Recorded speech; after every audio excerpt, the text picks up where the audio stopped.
ఇప్పటివరకు వచ్చినటువంటి పత్రికలకు సంబంధించినటువంటి కథలను మనం ఇప్పుడు పరిశీలించాం. దీనిపైన విశ్లేషణ కొనసాగుతుంది. కొనసాగించే గెస్టులు మనకు స్టూడియోలో ఉన్నారు. బీఆర్ఎస్ నాయకులు గౌతమ్ గారు ఉన్నారు. నమస్తే గౌతమ్ గారు. అలాగే ప్రముఖ రాజకీయ విశ్లేషకులు నిఖిల్ రావు గారు ఉన్నారు. నమస్తే నిఖిల్ రావు గారు. ప్రధానంగా గౌతమ్ గారు చెప్పండి, ఏదైతే గద్వాల గర్జన సభ చూస్తే మీకు ఎలా అనిపిస్తుంది? కొత్త ఉత్సాహం, కొత్త ఊపు కనబడుతుందా? నిజంగానే అసలు గద్వాల సభ చాలా చాలా చాలా బ్రహ్మాండంగా జరిగింది. అసలు ఊహించని రీతిలో ప్రజల దగ్గర నుంచి సానుకూల స్పందన రావటము, వర్షం వచ్చిన అంత భారీ వర్షంలో కూడా వాళ్ళు వచ్చి అంటే సభ మొత్తం అయ్యే వాళ్ళకి ఆద్యాంతం ఉండడం అనేది చాలా చాలా సంతోషాన్ని ఇస్తుంది. ఎందుకంటే ఈరోజు తెలంగాణ రాష్ట్రంలో ప్రజలంతా కాంగ్రెస్ ప్రభుత్వం మీద పూర్తిగా విసిగెత్తిపోయినారు. వాళ్ళకి ఎదురవుతున్న సమస్యలు కానీ, అదేవిధంగా వాళ్ళు పడుతున్న కష్టాలు కానీ, ఇబ్బందులు కానీ చాలా తీవ్రమైన పరిస్థితిలో ఉన్నాయి. అంటే ఆ సమస్యల కారణంగా ఈరోజు మనకు ఆల్టర్నేటివ్ మన తెలంగాణ గుండె చప్పుడు only TRS party, BRS party అనుకుంటున్న పరిస్థితి ఈరోజు రాష్ట్రంలో ఉంది. కాబట్టి నిన్న ఎవరు పెద్ద ఎత్తున గ్యాదర్ చేయకపోయినా, అదేవిధంగా పిలవకపోయినా సభ ఉందని తెలిసి స్వచ్ఛందంగా వందల వేల మంది రావటం అనేది చాలా చాలా సంతోషంగా అనిపిస్తుంది. ఎందుకంటే ఒకవైపు యూరియా సమస్యలు కావచ్చు, ఇంకోవైపు కాలేజీల సమస్యల వైపు కావచ్చు, లేకపోతే ఇంకో నిరుద్యోగుల సమస్యలు కావచ్చు, ప్రతి ఒక్కరూ ప్రతి రంగంలో కూడా ఈరోజు నిరుత్సాహంతో, అదేవిధంగా ఆందోళనతో, ఆవేదనతో ఉన్న పరిస్థితి ఉంది. అరే అనవసరంగా మనము మన పెద్ద ఆయనని ఓడగొట్టుకున్నామే, లేకపోతే మన పార్టీని ఓడగొట్టుకున్నామే, మన సొంత పార్టీ, మన ఇంటి పార్టీని మనం ఓడగొట్టుకున్నామనే ప్రధానమైన ఫీలింగ్ ఈరోజు ప్రజల్లో వచ్చింది. రేపు రాబోయే రోజులలో కూడా మనకు బీఆర్ఎస్ పార్టీకి పూర్తిగా పట్టం కట్టడానికి కానీ, అదేవిధంగా పూర్తిగా మనకు అధికారంలో తీసుకురావడం కానీ వాళ్ళు సీరియస్గా ఆలోచిస్తున్నారు. అంటే ప్రజల్లో ఉన్న ఒక ఉత్సాహం, ఇప్పటికిప్పుడు ఎలక్షన్స్ వస్తే మనము గద్దెనెక్కించడానికి సిద్ధంగా ఉన్నాం బీఆర్ఎస్ పార్టీకి అనే ఒక ఉత్సాహంతో ఉన్నారు. ఈ సభ మనం చూడండి, వర్షం ఎంత పడుతుంది, వర్షం పడుతున్న ఆ వర్షంలో కూడా తడుసుకుంటూ జై తెలంగాణ అనడము, కేసీఆర్ గారికి జై కొట్టడము, కేటీఆర్ గారికి జై కొట్టడము, అంటే ఇది అంటే ఇన్ ద స్పాన్ ఆఫ్ 2 yearsలోనే ఇంత వ్యతిరేకత. అసలు రావటమే ఫస్ట్ ఇయర్లోనే పూర్తి వ్యతిరేకత వచ్చింది. ఇంకా ఈరోజు ఈ రెండో సంవత్సరంలో కూడా పూర్తిగా వ్యతిరేకత వచ్చిన స్థితి ఉంది. మనం రేపు రాబోయే రోజులలో రైతుల్ని, అదేవిధంగా విద్యార్థుల్ని, నిరుద్యోగుల్ని, వీళ్ళందరి అన్ని సెక్షన్స్లో ఆ రోజు కాంగ్రెస్ పార్టీ ఏదైతే ఒక రాజకీయ కుట్రపూరితంగా రాజకీయంగా ఎదుర్కోలేక కుట్రలు చేసి, కుతంత్రాలు చేసి, అంటే వెనక నుంచి రాజకీయాలు చేసి వాళ్ళు గెలిచిన పరిస్థితి ఉంది తప్ప వాళ్ళకి నిజంగా ప్రజల్లో బలం లేదనేది వాస్తవంగా మనకు కనపడతా ఉంది. ప్రతి ఊర్లో ఒక పెద్ద ఆయనకు కానీ, చిన్న ఆయనకు కానీ, ప్రతి ఒక్కళ్ళకు మనం ఎవరికి ఎదిరించినా మన పార్టీ, మన ఇంటి పార్టీని మనం మళ్ళీ తెచ్చుకోవాలి, మనం అధికారంలోకి తెచ్చుకునే విధంగానే ఉండాలి అని చెప్పేసి సీరియస్గా ఆలోచిస్తున్న పరిస్థితి ఈరోజు గ్రామాలలో కనబడుతుంది, పట్టణాల్లో కనబడుతుంది. ప్రతి ఏరియాలో మీరు ఏ మారుమూల ప్రాంతాలకి వెళ్ళండి. మేము చివరికి నిన్న కాళేశ్వరం ప్రాజెక్ట్ విజిట్ పోయాను. నిన్న మొత్తం లక్ష్మీ బ్యారేజ్ దగ్గర పోయాం. అంటే సామాన్య ప్రజలు అక్కడ మాట్లాడుతున్న పరిస్థితి ఏంటంటే, ఏంటి ఈ ప్రాజెక్ట్ పరిస్థితి అంటే, అన్న అసలు ఇక్కడ పెద్ద సమస్య లేదన్న, ఒకే ఒక్క పిల్లర్ కుంగింది. ఆ కుంగిన పిల్లర్ని మనం సరి చేసుకుంటే ఈరోజు మనకు కావాల్సినంత నీటిని మనం వినియోగించుకోవడానికి అవకాశం ఉంది అని చెప్పేసి స్థానిక ప్రజలు చెప్తున్నారు. సరే 1, 2, 3 అనే ఇప్పుడు మనకు కట్టుకున్న ప్రాజెక్టు, ఈ ప్రాజెక్ట్ని మనం సరి చేసుకొని నడిపించుకోవడానికి అవకాశం లేదా? వందల వేల కోట్ల రూపాయలు పెట్టి మనము తెలంగాణ ప్రజల చెమట చుక్కల్ని మనం రక్తంగా మార్చి మనం కట్టుకున్న బ్యారేజ్ అది, మన కోసం కట్టుకున్న బ్యారేజ్ అది, మన కోసం నీళ్లు, అది పట్టణానికి కావచ్చు, గ్రామీణం కావచ్చు, ప్రతి ప్రాంతానికి ఇచ్చే నీళ్ల విషయంలో నీ రాజకీయ క్రీడ ఏంది? నీ ఇంత కుళ్ళు బుద్ధి ఏంది? ఇంత తెలంగాణ ప్రజల మీద కక్ష కట్టినావా, లేకపోతే కేసీఆర్ గారి మీద కక్ష కట్టినావా? కేసీఆర్ గారి మీద కక్ష కడితే నీకు వచ్చే ప్రయోజనం ఏంటి? నువ్వు నీళ్ళు ఆపితే కేసీఆర్ గారికి నష్టం జరగదు, కేసీఆర్ గారికి ఇంకా ప్రజల్లో అభిమానం పెరుగుతుంది. ఎందుకంటే నిన్నటిదాకా నీళ్ళు వచ్చి ఈరోజు నీళ్లు రావట్లేదు కదా. నిన్నటిదాకా రైతులు గోసపడి ఈరోజు గోసపడకుండా ఈరోజు గోసపడుతున్నారు కదా.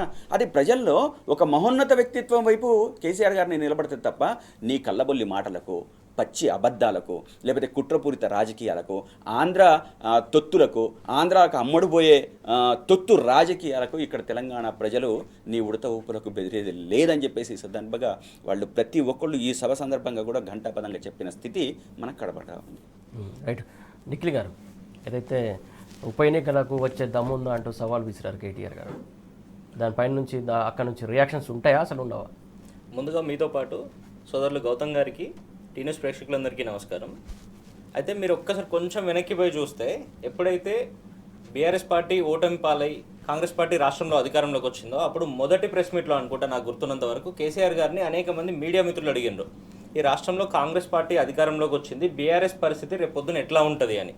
చాలా స్పష్టంగా కేసీఆర్ గారు చెప్పింది ఏంటంటే, మేము ఏం చేయకుండా ఈ 5 సంవత్సరాలు ఇంట్లో కూర్చున్నా సరే జనాలే ఈ కాంగ్రెస్ వాళ్ళు చేస్తున్న అన్యాయాలను, వీళ్ళు చేయబోయే దురాఘాతాలను వీటన్నిటిని ఎండగడుతూ మాకు ఆటోమేటిక్గా ఓట్లేసే పరిస్థితులు వస్తాయని చెప్పిండ్రు. ఈరోజు దాన్ని నిజం చేసే విధంగా ఈ 20 నెలల పాలనను చూస్తే అనేక సార్లు కేసీఆర్ గారు చెప్పిన మాటలు నిజం చేస్తూ ఉన్నాయి. వాళ్ళని ఎవరో కూల్చాల్సిన అవసరం లేదు, వాళ్ళని ఎవరో ఓడగొట్టాల్సిన అవసరం లేదు, వాళ్ళని ఓడగొట్టడానికి వాళ్ళే పనిచేసుకుంటారు అనేది అనేక ఉదాహరణలు మనం చూస్తూ వచ్చినాం. నిన్న చూస్తే కూడా కేటీఆర్ గారు గద్వాల్లో నడిగడ్డ అంటే అటువైపు కృష్ణాకి ఇటువైపు తుంగభద్రకి మధ్యలో ఉంటుంది. నడిగడ్డ ప్రాంతంలో గద్వాల ప్రాంతంలో కేటీఆర్ గారు ఒక సభకి కాల్ఫర్ చేసి ఆ సభకు పోతా ఉంటే దాదాపుగా హైదరాబాద్ నుండి 200 కిలోమీటర్ల దూరంలో దారి పొడుగున ఏ రకంగా కేటీఆర్ గారిని చూడడానికి కానీ బీఆర్ఎస్ పార్టీకి మద్దతు ఇవ్వడానికి కానీ జనాలు రోడ్ల మీదకి వచ్చిండ్రో, స్వచ్ఛందంగా వచ్చిండ్రో మనం చూసినాము. స్వయంగా గద్వాలలో సభ పెడితే గద్వాల్ అనేది అప్పుడు మనం గతంలో చెప్తా ఉంటారు డీకే అరుణ గారి కుటుంబానికి కంచుకోట అని. ఆ తర్వాత చూస్తే నిన్నగాక మొన్న కృష్ణమోహన్ రెడ్డి గారు బీఆర్ఎస్ పార్టీ నుంచి గెలిచినా కూడా కాంగ్రెస్ పార్టీలోకి ఏ రకంగా పోయినో మనం చూసినాము. చూసిన తర్వాత కూడా నిన్న స్వయంగా కేటీఆర్ గారు అక్కడికి పోతే దాదాపుగా 30-35 వేల మంది స్వచ్ఛందంగా తరలి వచ్చిండ్రు. ఇంత పెద్ద ఎత్తున వర్షం పడతా ఉంటే ఒకవైపు రైతులందరూ యూరియా సెంటర్ల ముందు లైన్లు కడతా ఉంటే వాటన్నిటిని పక్కన పెట్టి కూడా ఈరోజు గతంలో ఏదైతే తెలంగాణకు శ్రీరామ రక్షగా బీఆర్ఎస్ పార్టీ ఉండేనో ఆ పార్టీని మరొకసారి మన ఆలోచన ఏ రకంగా ఉంది, మనం రేపు పొద్దున ఏ రకంగా బీఆర్ఎస్ పార్టీ తరఫున ఉండబోతా ఉన్నాము, మద్దతు ఇవ్వబోతా ఉన్నాము అనేది చూపించే విధంగా వేలాది సంఖ్యలో తరలి వచ్చి నిన్న కేటీఆర్ గారికి ఘనస్వాగతం పలికిన పరిస్థితులు చూస్తూ ఉన్నాము. దాంట్లో మరొకసారి మనం గమనిస్తే మీరు అడిగినట్టుగా ఈ నడిగడ్డకు సంబంధించి అక్కడ ఉన్నటువంటి శాసనసభ్యుడు ఎవరైతే పార్టీ మారిండ్రో, సరే భారతదేశంలో అనేక రాజకీయ పార్టీలోకి ఒక పార్టీలో గెలుస్తూ ఉంటారు, ఇంకో పార్టీలోకి పోవడం సర్వసాధారణమైపోయిన విషయం అయిపోయింది ఇది. అయితే గతంలో ఇదే బీఆర్ఎస్ పార్టీ తీసుకోలేదా అనేది ఈరోజు కాంగ్రెస్ వాళ్ళు అడుగుతూ ఉన్నారు. బీఆర్ఎస్ పార్టీ తీసుకున్నది మీలాగా ఒక్క ఎమ్మెల్యేను 2 ఎమ్మెల్యేలను కాదు, అది కూడా బీఆర్ఎస్ పార్టీ తీసుకోలేదు. అక్కడ ఉన్న ఎమ్మెల్యేలందరూ ఇదే కాంగ్రెస్ పార్టీ నాయకత్వం సరిగ్గా లేదని, రేపు పొద్దున భవిష్యత్తులో అధికారంలోకి రావడమో ఇంకో ఆలోచనలో ఇటువంటి పరిస్థితులు ఏమి కనబడతలేవని, వాళ్ళని అక్కడ ఎవరు పట్టించుకుంటున్న పరిస్థితులు లేవని అక్కడ ఉన్నటువంటి శాసనసభ పక్షం మొత్తం వచ్చి కేసీఆర్ను కలిసింది. కేసీఆర్ గారిని కలిసి ఆ రోజు కేసీఆర్ గారి నాయకత్వంలో బంగారు తెలంగాణ సాధన అని వాళ్ళే కాల్ తీసుకొని తెలంగాణను బంగారు తెలంగాణ చేసే విషయంలో వాళ్ళు నిమగ్నమై పనిచేసిన పరిస్థితులు మనం చూసినాము. అది చట్టబద్ధమని రాజ్యాంగం చాలా చాలా స్పష్టంగా చెప్తుంది. ఏదైతే ఒక పార్టీలో గెలిచిన ఎమ్మెల్యేలు 2/3 ఎమ్మెల్యేలు మరొక పార్టీలోకి పోవడానికి సిద్ధంగా ఉంటారో అది పూర్తిగా రాజ్యాంగానికి లోబడి మాత్రమే జరిగే నిర్ణయం అని.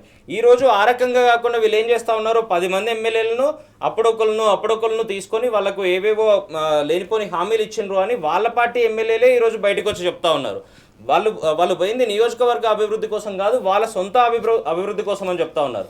సరే ఇన్ని జరిగినాయి, పోయినరు. మీరు పోయిన తర్వాత ఈరోజు కనీసం పబ్లిక్ డొమైన్కి వచ్చి మీరు చెప్పే పరిస్థితి ఉందా మీరు ఏ పార్టీలో ఉన్నారని? ఒకవైపు స్పీకర్ గారు నోటీస్ ఇస్తేనేమో మేము బీఆర్ఎస్ పార్టీలోనే ఉన్నాము అంటారు. స్వయంగా ఇదే కృష్ణమోహన్ రెడ్డి గారు గద్వాల నియోజకవర్గ శాసనసభ్యులు బీఆర్ఎస్లో కారు గుర్తు మీద గెలిచినటువంటి వ్యక్తి నిన్న మొన్న కూడా చెప్తా ఉన్నారు నేను బీఆర్ఎస్ పార్టీలోనే ఉన్నా, స్పీకర్ గారు అడిగితే కూడా అదే సమాధానం రాసి పంపిన నేను అని. మీరు బీఆర్ఎస్ పార్టీలో ఉన్నట్టయితే మీ నియోజకవర్గ కేంద్రంలో నిన్న అంత పెద్ద బహిరంగ సభ పెడితే మీరు ఎందుకు రాలేకపోయినరు? మీరు వస్తే మిమ్మల్ని ఎదుర్కోవడానికి, మీకు మంచి మంచి పూజా కార్యక్రమాలు చేయడానికి బీఆర్ఎస్ పార్టీ కార్యకర్తలంతా సిద్ధంగా ఉండే నిన్న అక్కడ. మీరు ఎప్పుడెప్పుడు వస్తారా అని ఎదురు చూసిండ్రు. ఇవన్నీ పక్కన పెట్టి ఏం చేసిండ్రు, నియోజకవర్గంలో మీ ఫోటోలు మీ ఫ్లెక్సీలు ఎక్కడెక్కడ ఉన్నాయో వాటన్నిటికి బట్టలు కట్టుకొని తిరిగిన పరిస్థితి నిన్న మొత్తం అది మొత్తం కవర్ చేసిన పరిస్థితి. ఇంత భయపడి ఎందుకు బతుకుతా ఉన్నారు? అంత భయపడాల్సిన అవసరం ఏముంది? ఒకవైపు 39 మంది గెలిస్తే దాంట్లో ఒకరిద్దరు మరణిస్తే మిగిలిన దాంట్లో 10 మంది ఎమ్మెల్యేలు పోతే మిగతా ఎమ్మెల్యేలు ఎవరైతే ఉన్నారో వాళ్ళందరూ కూడా ఈరోజు 24/7 ప్రజల కోసం అనునిత్యం పనిచేస్తూ ఉన్నారు, పబ్లిక్ డొమైన్లో ఉండి కొట్లాడుతూ ఉన్నారు. ప్రజలకు ఏ సమస్య ఉన్నా కూడా జనరల్గా మనం భారతదేశంలో ఏ రాజకీయ పార్టీని తీసుకున్నా కూడా జరిగేది ఏముంటుంది, అధికారంలో ఎవరున్నారో వాళ్ళ దగ్గరికి పోతారు, సమస్యలు పరిష్కారం అవుతాయని. కానీ మీరు తెలంగాణలో ఏ నియోజకవర్గం అన్నా చూడండి, గెలిచిన ఎమ్మెల్యే ఉన్నా ఓడిపోయిన ఎమ్మెల్యే ఉన్నా కేవలం టీఆర్ఎస్ పార్టీ బీఆర్ఎస్ పార్టీ నాయకుల దగ్గరికి మాత్రమే వస్తూ ఉన్నారు. అధికార పార్టీ నాయకుల దగ్గరికి ఎవ్వరు కూడా పోతున్న పరిస్థితి లేదు. ఈరోజు మీరు ఆనాడు మొదలైనటువంటి మూసి బాధితుల దగ్గరికి మొదలు పెడితే గురుకులకు సంబంధించిన వాళ్ళ దగ్గర మొదలు పెడితే, ఆ తర్వాత లగచర్ల దగ్గర మొదలు పెడితే, ఇట్లా ఏ వర్గాన్ని కదిలించినా కూడా అందరూ తెలంగాణ భవన్కి వస్తున్న పరిస్థితులు చూస్తూ ఉన్నాం. ఇట్లా మీరు ఏది చూసినా కూడా రానున్న రోజుల్లో బీఆర్ఎస్ పార్టీకి మాత్రమే పట్టం కట్టే విధంగా రాష్ట్రంలో సబ్బండ వర్గాలు ఎదురు చూస్తున్న పరిస్థితులు ఉన్నాయి.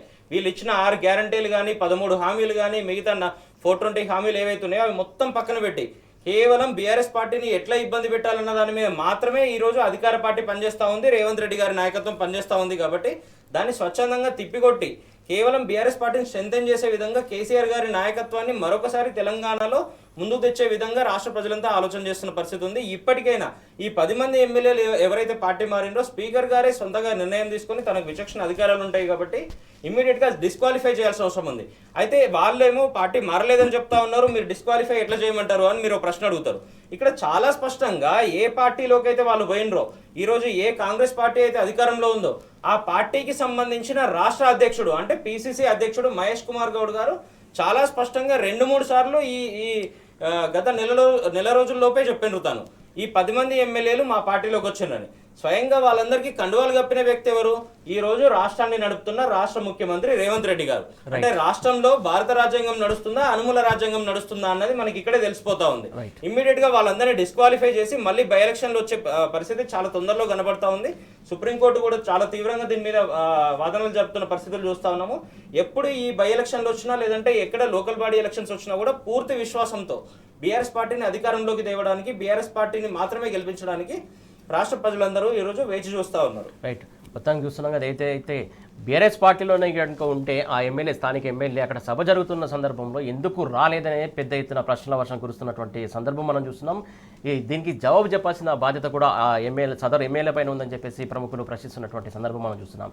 ఇప్పుడు విశ్లేషణ కొనసాగిద్దాం. ప్రధానంగా అయితే చూస్తున్నాం కదా, కేటీఆర్ సభా ప్రాంగణంలో ఎలాంటి విజయోత్సవ సభ జరిగింది, ఇలా ఎంత పెద్ద ఎత్తున కార్యకర్తలు వచ్చారో, అలాగే ఎంతమంది కాంగ్రెస్ పార్టీ నుంచి కండువా కప్పుకున్నారు కేటీఆర్ సమక్షంలో మనం చూసాం. దీనికి సంబంధించి స్పందించడానికి మనతో పాటు బీఆర్ఎస్ నాయకులు ఆంజనేయులు గౌడ్ గారు మనకు ఫోన్లో అందుబాటులో ఉన్నారు. ఆంజనేయులు గౌడ్ గారు నమస్కారం అండి. నమస్తే అండి. పెద్ద ఎత్తున చేరికలు జరిగాయి కాంగ్రెస్ పార్టీకి సంబంధించి, కాంగ్రెస్ పార్టీ నుంచి ఇటు బీఆర్ఎస్లోకి. దీన్ని ఎలా చూస్తారు మీరు? గద్వాల్ నియోజకవర్గంలో గద్వాల్ జోగులాంబ గద్వాల్ జిల్లా గుండెల నిండా కేటీఆర్ గారు ఉన్నారనే నిజం నిన్న బహిరంగం అయిపోయింది. పెద్ద ఎత్తున అనేక మంది ప్రముఖ నాయకులు, మాజీ మున్సిపల్ చైర్మన్, మాజీ కౌన్సిలర్లు, తాజా మాజీ జెడ్పీటీసీ, తాజా మాజీ ఎంపీపీ, 38 మందికి పైగా సర్పంచ్లు, దాదాపు 34 మంది తాజా మాజీ ఎంపీటీసీలు, ఇట్లా భారీ ఎత్తున ముఖ్యమైన నాయకులు నిన్న కేటీఆర్ గారి సమక్షంలో గద్వాల్ సభలో బీఆర్ఎస్ పార్టీలో జాయిన్ కావడం జరిగింది. దాంతో పాటు భారీ వర్షం, గడిచిన 3 రోజుల నుంచి ఇక్కడ భారీ వర్షం ఉంది, తుఫాన్ హెచ్చరికలు ఉన్నాయి.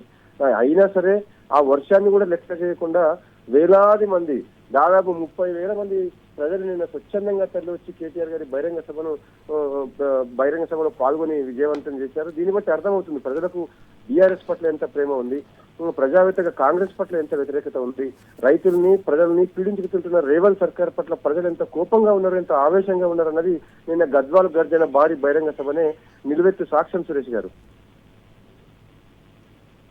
అంజనేయులు గారు, అంటే కొన్ని సూటి ప్రశ్నలు కూడా కేటీఆర్ సంధించారు పదే ఏదైతే అభివృద్ధి పేరుతో ఎమ్మెల్యే మారనని చెప్పాడు కదా, అక్కడ ఉన్నటువంటి జనాల్ని చాలా ప్రశ్నలు అడిగారు. అసలు అభివృద్ధి ఎవరి సమక్షంలో జరిగింది, ఏ పార్టీ ప్రభుత్వంలో జరిగిందని చెప్పేసి అనేక ప్రశ్నలు కేటీఆర్ సంధించారు.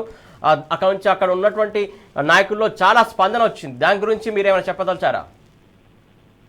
ఖచ్చితంగా సురేష్ గారు, అడుగున కేటీఆర్ గారు గద్వాల్ పర్యటనకు వస్తున్న సందర్భంగా గద్వాల్ ఎంట్రెన్స్ నుంచే అడుగున కేటీఆర్ గారికి ఘన స్వాగతం పలికారు. మహిళలు, ప్రజలు అనేక మంది రోడ్ల మీదకి వచ్చి భారీ ఎత్తున కేటీఆర్ గారికి స్వాగతం పలికినారు. ర్యాలీ కూడా బ్రహ్మాండమైన గద్వాల్ చరిత్రలో 70 ఏళ్ల చరిత్రలో ఎప్పుడు కూడా, రాజకీయ చరిత్రలో ఎప్పుడు కూడా ఇంత నీరాజనం ఏ నాయకుడికి పట్టలేదు. అద్భుతమైన నీరాజనం, అద్భుతమైన స్వాగతాన్ని కేటీఆర్ గారికి పలికినారు గద్వాల ప్రజలు. అట్లనే ఉత్సాహం, అడుగడుగున ఉత్సాహం, నినాదాల హోరు, నినాదాల జాతర, అసలు ఒక అద్భుతం, అపూర్వ సన్నివేశం లాగా నిన్న కేటీఆర్ గారికి స్వాగత ర్యాలీ జరిగింది, సభ జరిగింది. మీరు అన్నట్టు ఆ సభలో కేటీఆర్ గారు సూటిగా ప్రజల్ని అడిగినారు. ఎమ్మెల్యే అభివృద్ధి పార్టీలో చేరిన అంటుండు, అభివృద్ధి కోసం పోయిన అంటుండు. ఎవరు చేశారు అభివృద్ధి? గద్వాలకు కలెక్టరేట్, గద్వాలను జిల్లా చేసింది ఎవరు అంటే గద్వాలను జిల్లా చేసింది ఎవరు? గద్వాలో కలెక్టరేట్ నిర్మించింది ఎవరు? గద్వాలో ఎస్పీ ఆఫీస్ నిర్మించింది ఎవరు? గద్వాలో రేలంపాడు రిజర్వాయర్ పూర్తి చేసింది ఎవరు? గద్వాలో మిషన్ కాకతీయ ద్వారా వందలాది చెరువుల్ని మరమ్మతు చేసి పొలాలకు నీళ్ళు ఇచ్చింది ఎవరు? రైతు బంధు, రైతు బీమా, కళ్యాణ లక్ష్మి, షాదీ ముబారక్ ఇలా 450 సంక్షేమ పథకాలను అమలు చేసి గద్వాల జిల్లాలో ఉన్న బడుగులకు, పేదలకు, బలహీన వర్గాలకు న్యాయం చేసింది ఎవరు? కాంగ్రెస్ పార్టీ, బీఆర్ఎస్ పార్టీ అని చెప్పి కేటీఆర్ గారు అడిగితే ప్రజలు ప్రతి ప్రశ్నకు కేసీఆర్ కేసీఆర్ కేసీఆర్ కేసీఆర్ కేసీఆర్ అని చెప్పి పెద్ద ఎత్తున నినాదాలు ఇస్తూ, ఉత్సాహంగా నినాదాలు ఇస్తూ ప్రజలే సమాధానం చెప్పినారు.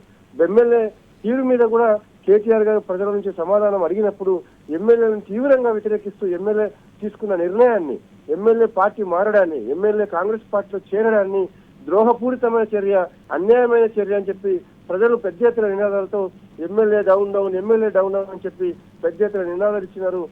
ఈ సభ ఒక గద్వాల్ ఎమ్మెల్యేకే కాదు, పార్టీ మారిన 10 మంది ఎమ్మెల్యేలకు, వాళ్ళని చేర్చుకున్న ముఖ్యమంత్రి రేవంత్ రెడ్డికి, వాళ్ళని ప్రోత్సహించిన రాహుల్ గాంధీకి ఒక చెప్పు దెబ్బలాగా ఈ సభ సమాధానం చెప్పింది.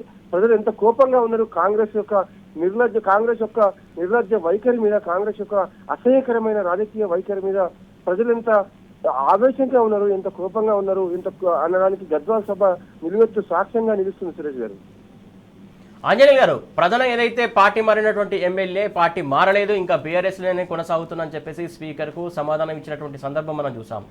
సరే, మరి పార్టీ మారకపోతే నిన్న పెద్ద ఎత్తున ఆ లొకేషన్లో నీ కాన్స్టిట్యూషన్ సంబంధించినటువంటి ప్లేస్లోనే పెద్ద ఎత్తున సభ జరిగింది. సభ జరిగినప్పుడు స్థానిక ఎమ్మెల్యే పార్టీ మారకపోతే ఎందుకు రాలేదనేది చాలామంది ప్రశ్నించారు. వస్తే వారికి కూడా ఘన స్వాగతం పలికే వాళ్ళం కదా మేమని చెప్పేసి చాలామంది క్వశ్చనింగ్ చేసినటువంటి సందర్భం.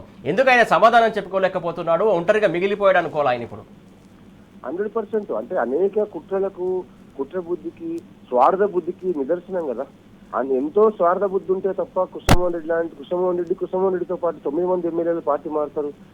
మా కేసీఆర్ గారు ముగిసిపోయిన వీళ్ళ రాజకీయ జీవితానికి మళ్ళీ ప్రాణం పోసి, వీళ్ళకు బీఫారాలు ఇచ్చి, వీళ్ళకి అన్ని రకాలుగా వీళ్ళని ప్రోత్సహించి రాజకీయంగా వీళ్ళని 2 సార్లు చట్టసభలోకి అడిగిపెట్టేలా చేసిన చారిత్రక నేత కేసీఆర్ గారు. అట్లాంటి నేతనుకు ద్రోహం చేయాలనే తలంపు వచ్చిందంటేనే వీళ్ళు ఎంత కుట్ర బుద్ధి ఉంది వీళ్ళలో అనేది మనం అందరం అర్థం చేసుకోవాలి సురేష్ గారు.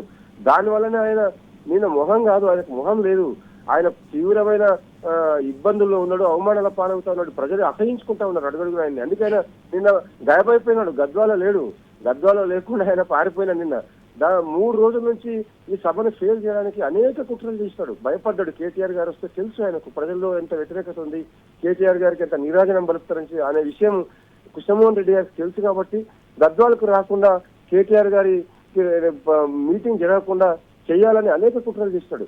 ఫస్ట్ మేము పాత బస్ స్టాండ్ చివరస్తాలో సభ పెట్టాలనుకున్నాం, ఆ పర్మిషన్ పోలీసుల మీద ఒత్తిడి చేసి అక్కడ సభ జరగకుండా, సభకు పర్మిషన్ రాకుండా చేశాడు. హఠాత్తుగా పేరు మైదానంలో మీరు సభ పెట్టుకోవాలని చెప్పి వాళ్ళు పోలీసు వాళ్ళు పర్మిషన్ ఇవ్వకుండా రిజెక్ట్ చేస్తే ఆ భారీ వర్షంలో మైదానం అంతా నీళ్లు కాబట్టి సభ జరుపుకోని వీళ్ళని ఆయన అనుకున్నాడు, కుట్ర చేశాడు. కానీ ప్రజలు స్వచ్ఛందంగా తరలి రావడంతో వాళ్ళ కుట్రలన్నీ విఫలమైపోయి 30,000 మందికి పైగా ప్రజలు రావడంతో అసలు గద్వాల్ అట్టుడికిపోయింది. భారీ ఎత్తున మైదానంలో ఎంతమంది ఉన్నారో మైదానం వెలుపల కూడా దానికి రెట్టించిన జనం ఉన్నారు ఇవాళ మైదానం పట్టక. కాబట్టి కృష్ణమోహన్ రెడ్డి ఇవాళ తల ఎక్కడ పెట్టుకోవాలో తెలియని పరిస్థితి. ఆయన్నే కాదు, ఆయనతో పాటు సభ చూసి 10 మంది ఎమ్మెల్యే పార్టీ మారిన 10 మంది ఎమ్మెల్యేలు కూడా నాకు తెలిసి వాళ్ళకి ఇక నిద్రలేని రాత్రులు ఉంటాయి సురేష్ గారు. ఆంజనేయ గారు, ఇంకొక మాట, ప్రధానంగా ఏదైతే ఆయన పార్టీ మారాలని చెప్తున్నాడో, కాకపోతే పార్టీ తరఫున ఆయన ఫ్లెక్సీలు వెలిసాయి చాలా, ఆ ఫ్లెక్సీలను కప్పిపుచ్చుకున్నాడు. అంటే అవి కూడా ఎక్కడ సాక్ష్యాలుగా దొరుకుతాయా, సాక్ష్యాలుగా మారతాయని చెప్పేసి భయంతోనే వాటిని కప్పిపెట్టారనుకోవాలా? 100% నిన్న చాలా కామెడీ షో చేశాడు గద్వాల్ ఎమ్మెల్యే గారు. మొన్న ముగ్గురు మంత్రుల్ని ఇటీవల ఒక వారం రోజుల క్రితం గద్వాల్ పిలిచి భారీ ఎత్తున ఫ్లెక్సీలు ఏర్పాటు చేసి హంగామా చేసినాడు. ఎందుకు చేసినాడు హంగామా? బీఆర్ఎస్ ప్రభుత్వం నిర్మించిన డబుల్ బెడ్రూమ్ ఇళ్లను వాటి కలర్ మార్చి మొన్న ఎమ్మెల్యేలను పిలిచి మళ్ళీ లబ్ధిదారుల పంపిణీ కార్యక్రమాన్ని పెట్టుకుని తమాషా చేశాడు. ప్రజలకు తెలియదా ఆ డబుల్ బెడ్రూమ్ నిర్మించింది కేసీఆర్ గారి ప్రభుత్వం అని? ఆ సందర్భంగా ఏర్పాటు చేసిన కాంగ్రెస్ పార్టీ ఫ్లెక్సీలకు, ఆయన రేవంత్ రెడ్డి అలై బలై తీసుకొని వేసుకున్న ఫ్లెక్సీలకు సిగ్గుపోతుందని కేటీఆర్ వస్తే ఆ ఫ్లెక్సీలను చూసి గ్రామాల నుంచి వేలాది మంది వచ్చిన ప్రజలు ఆ ఫ్లెక్సీలను చింపేస్తారని, ఆ ఫ్లెక్సీలను చూసి అసహించుకుంటారని, ఆ ఫ్లెక్సీల మీద ఉమ్మేస్తారని భయపడి ఆ ఫ్లెక్సీల మీద బట్ట కప్పి పెట్టుకున్నాడు. ఆ ఫ్లెక్సీల మీద ఒక పెద్ద బట్ట కప్పేసి మూసేసుకున్నాడు ఆ ఫ్లెక్సీలను. ఎంత సిగ్గుచేటది! దాన్ని చూసి అరే ఎమ్మెల్యే తన ఫ్లెక్సీలకు కొత్త బట్టలు తొడుక్కున్నాడు అని చెప్పి ప్రజలే సోషల్ మీడియాలో పెద్ద ఎత్తున మెసేజ్లు పెట్టి ఎమ్మెల్యే వైఖరి మీద జోకులు ఇచ్చినారు. కాబట్టి బండ్ల కృష్ణమోహన్ రెడ్డి కమెడియన్ అయిపోయినాడు నిన్న గద్వాల ప్రజల దృష్టిలో. ఈ చండాలమైన వైఖరి, ఈ నీచమైన వైఖరి, ఈ యాటిట్యూడ్ ఇవాళ ప్రజలందరూ కూడా అర్థమైపోయింది. దీన్ని ఈ కృష్ణమోహన్ రెడ్డి ఇదే కాదు 10 మంది ఎమ్మెల్యేలు ఇవాళ జోకర్లు అయిపోయినారు. గద్వాల్ సభ ఒక పెద్ద తెలంగాణ రాజకీయ చైతన్యాన్ని ప్రదర్శించింది. బీఆర్ఎస్ పార్టీకి ద్రోహం చేసిన ఎమ్మెల్యేల వైఖరిని ఎండగడుతూ, కాంగ్రెస్ పార్టీ యొక్క ద్రోహపూరిత వైఖరిని ఎండగడుతూ భారీ రాజకీయ చైతన్యానికి వేదికగా గద్వాల్ బహిరంగ సభ నిలిచింది. సురేష్ గారు రైట్, థ్యాంక్ యూ ఆంజనేయులు గారు, మీ అభిప్రాయం చెప్పినందుకు థ్యాంక్ యూ. మొత్తం చూస్తున్నాం కదా, ఏదైతే గద్వాల సభ ఒక గద్వాల ఎమ్మెల్యేకే కాదు 10 మంది ఎమ్మెల్యేలకు అదొక ప్రశ్న, అదొక సమాధానం. ఖచ్చితంగా ఉప ఎన్నిక రావడానికి ఈ సభనే ఒక నిదర్శనం. ఖచ్చితంగా ఉప ఎన్నిక ఖచ్చితంగా వచ్చి తీరుతుందని చెప్పేసి అందరూ చెప్తున్నటువంటి సందర్భం మనం చూస్తున్నాం. సార్ గౌతమ్ గారు చెప్పండి, ప్రధానంగా ఏదైతే నిన్న జరిగినటువంటి తీరు ఒకటైతే పెద్ద ఎత్తున చేరికలకు సంబంధించి అనేక మంది మాజీ మున్సిపల్ చైర్మన్లు, మాజీ జడ్పీటీసీలు, మాజీ ఎంపీటీసీలు, మాజీ సర్పంచులు, మాజీ కౌన్సిలర్లు, అందరు మాజీలకు సంబంధించి అందరూ కూడా జాయిన్ అయినటువంటి పరిస్థితి. అందరిలో కొత్త ఉత్సాహం కనబడుతుంది.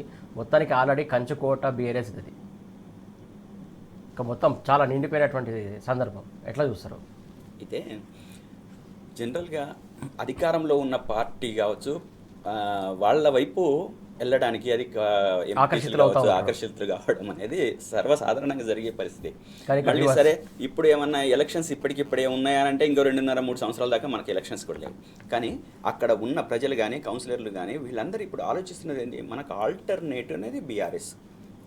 కాబట్టి మనం బీఆర్ఎస్ పార్టీలో ఉండాలి, అది మన సొంత పార్టీ అని చెప్పేసి అనుకుంటున్నాం. మన కంచుకోట, మనము బీఆర్ఎస్కి పట్టం కట్టడంలో మనం ప్రధాన పాత్ర పోషించాలని చెప్పేసి 3 ఏళ్ల ముందే ఇదొక నాంది అవుతుంది రాష్ట్ర వ్యాప్తంగా అని నేను అనుకుంటున్నా, వ్యక్తిగత అభిప్రాయం.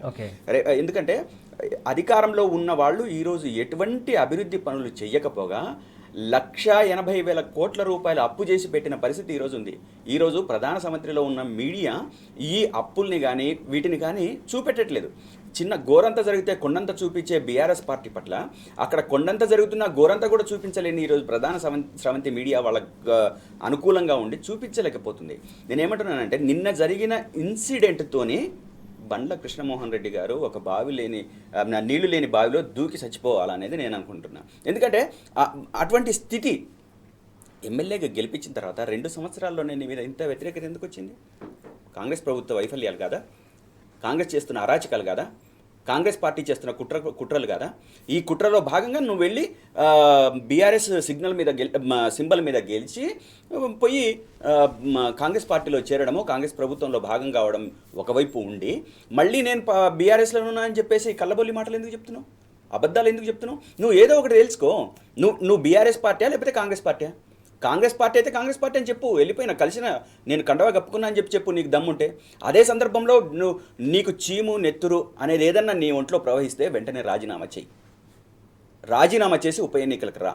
అదే నిన్న కేటీఆర్ గారు అన్నది. దమ్ముందా? అదే రేవంత్ రెడ్డి వాళ్ళ వెనక నుండి నడిపిస్తున్నారు కదా, దమ్ముందా మీకు రాజీనామా చేయించేది? దమ్ముంటే మీరు చేయించండి అని చెప్పేసి సవాల్ విసిరిన పరిస్థితి అందుకే వచ్చింది. మీరు ప్రజల సమస్యలు పట్టించుకోరు, ప్రజల గోడును పట్టించుకోరు, ప్రజల జీవితాలు ధ్వంసమైతే పట్టించుకోరు. ఈరోజు రాష్ట్రంలో పరిపాలన అంతా అధోగతిగా మారిన స్థితి ఉంటే మీరు ఈరోజు పార్టీల మార్పు అని చెప్పేసి, ప్రజల అభివృద్ధి కోసం అని చెప్పేసి, నియోజకవర్గ అభివృద్ధి కోసం అని చెప్పేసి, అంటే ప్రతిపక్షంలో ఉంటే నియోజకవర్గాన్ని నిధులు ఇవ్వదా ప్రభుత్వం? అది ఏ ప్రభుత్వం అయినా. ఆనాడు కేసీఆర్ గారు ప్రతిపక్షంలో ఉన్న అధికార పక్షంలో ఉన్న ఎవరికైనా సమానంగా పరిపాలన అందించాలి, అది మనది, ఈ తెలంగాణ ప్రజలు మనవాళ్ళు, మనకు ఓటేసినరా ఓటేయలేదా, మన పార్టీ పక్క పార్టీ అని చెప్పేసి ఏదీ ఆలోచించకుండా ప్రతి ఒక్కళ్ళకు సమన్యాయం జరిగే విధంగా పేద బడుగు బలహీన వర్గాల దగ్గర నుంచి మొత్తం గ్రామీణ ప్రాంతము అదేవిధంగా పట్టణ ప్రాంతం అనేది తేడా లేకుండా, ఎవరు ఏ పార్టీలో ఉన్నారనేది వివక్ష లేకుండా పరిపాలన కొనసాగించి మొత్తం ఒక సస్యశ్యామలం చేసే వైపుగా, అభివృద్ధి చేసే వైపుగా, పరిశ్రమలను తీసుకొచ్చే వైపుగా పుంకాలుగా మన అభివృద్ధిని చూపిస్తుంటే, ఆ చూపించిన స్థితిలో ప్రజలంతా కూడా వాటిని మైండ్లో గట్టిగా గుర్తుపెట్టుకున్నారు.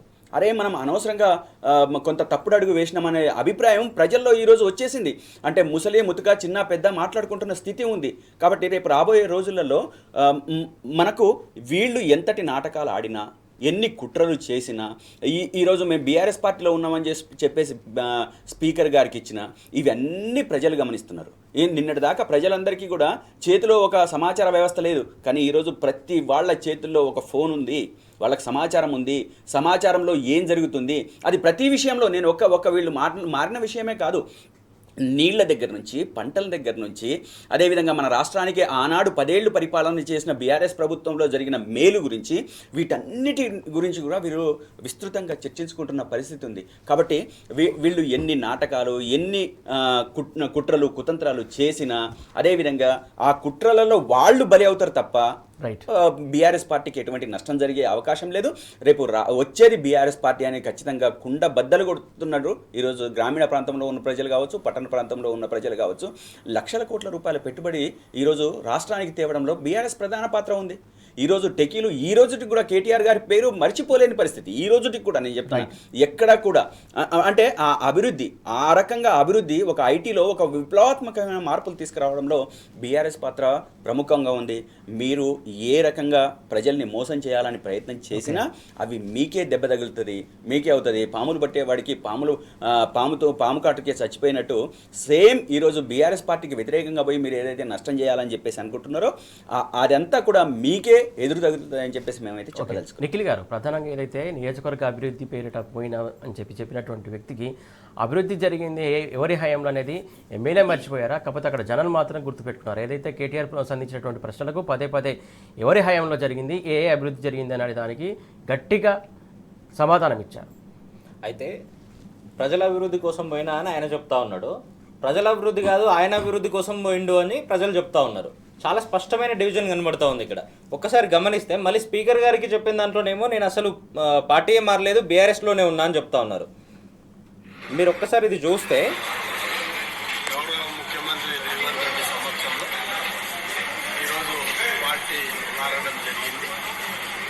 గౌరవ ముఖ్యమంత్రి రేవంత్ రెడ్డి సమక్షంలో పార్టీ మారడం జరిగిందని ఈయన చెప్తా ఉన్నాడు. 10 మంది ఎమ్మెల్యేలను మేము చేర్చుకున్న పార్టీ అధ్యక్షుడు చెప్తా ఉన్నాడు. అంటే వాళ్ళిద్దరు క్లియర్గా ఉన్నారు, కానీ ప్రజలు మాత్రమే పిచ్చోళ్ళు అన్న విధంగా వీళ్ళిద్దరు ఆటలాడుతూ ఉన్న పరిస్థితి స్పష్టంగా కనబడతా ఉంది ఈరోజు.